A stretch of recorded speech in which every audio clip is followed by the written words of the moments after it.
So I do want those numbers to come in so our viewers can see exactly how significant of a lead Ron DeSantis has over Charlie Crist right now. Because you see, Jim, that red check mark, AP and CBS News both calling this race already for Ron DeSantis. Almost a 1 million vote lead. Look, we've got the check mark for the governor's race. Let's do something else. Let's just make real clear what this map shows. This is now the death knell for Florida as a swing state. Florida is no longer a purple state. Florida is no longer a state in play for national Democrats. This is what a Republican state looks like in Florida. That's what you've got here. This is going to have ramifications for years to come.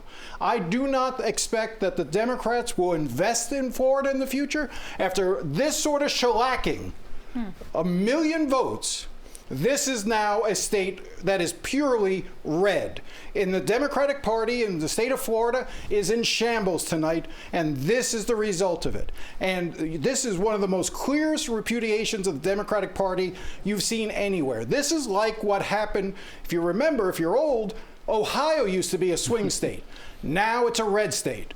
Florida, they will say, used to be a swing state. Now it's a red state. Jim, I'm going to go ahead and zoom specifically into South Florida. I just wanted to give our viewers a heads up in case it takes a moment to lag there as it refreshes. But you see Miami-Dade County red, Broward County blue, even Palm Beach County red. Any surprises there? As far, not so much Broward County, that's expected to go blue, but what about Miami-Dade and Palm Beach? So here's one of the things, here's one of the untold stories of this election. And we talked a little bit about it a few minutes ago, talking about the impact COVID had on the state of Florida and on Governor Ron DeSantis. One of the things that you saw, one of the untold stories, is that during the lockdown, you had a lot of people move out of New York and the Northeast, leaving the so-called lockdown states and come to Florida. By some reports, upwards of 300,000 people relocated to Florida during the pandemic. The people who came here were people who had money, who could afford to leave, who could afford to move. They came here for a reason because they did not like the policies that were in those blue states.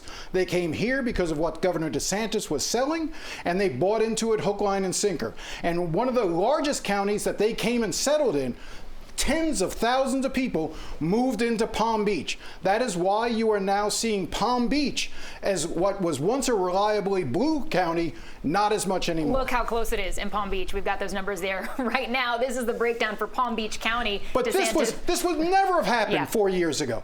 He was ahead. Andrew Gillum was running up the score in Dade, Broward, Palm Beach. That's why that race was so close.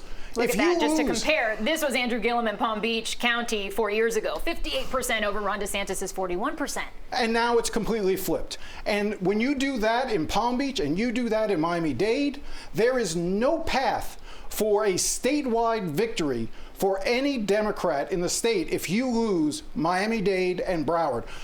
If the Democrats want to compete again in Florida, you're not even looking at a 2-year cycle. To try to compete again, they're going to have to work from the ground up over the next 6 years, 8 years. This is a long-term project, and I don't know if the Democratic Party has a stomach for it.